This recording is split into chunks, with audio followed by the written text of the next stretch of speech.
इगतपुरी तालुक्यातील मौजे साकूर तालुका इगतपुरी येथील नूतन विद्यामंदिर येथे आज बाल आनंद मेळावा मोठ्या उत्साहात पार पडला। त्याचप्रमाणे ओपन हाऊसचाही कार्यक्रम मोठ्या आनंदाने पार पडला। यावेळी विद्यार्थ्यांनी अनेक वेगवेगळ्या प्रकारचे स्टॉल लावले होते। तसेच स्टॉलच्या माध्यमातून व्यवसाय कसा करावा आणि आर्थिक देवाणघेवाण कशी करावी, त्यातून आपल्याला नफा तोटा कसा होतो याचं प्रात्यक्षिक बघायला मिळालं। तसेच यावेळी परिसरातील नागरिकांनी, पालकांनी तसेच शाळेच्या शिक्षकांनी उपस्थिती दर्शवली। यावेळी प्रामुख्याने विद्यार्थी, शिक्षक, पालक यांचा समन्वय पाहायला मिळाला। या कार्यक्रमाचे परिसरातून कौतुक होत आहे।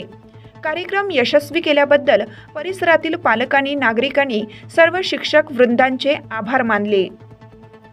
असेच उपक्रम वेळोवेळी राबवण्याचे आवाहन केले आहे। लोकमान्य न्यूजसाठी संचालक लक्ष्मीकांत शिंदे, इगतपुरी, नाशिक।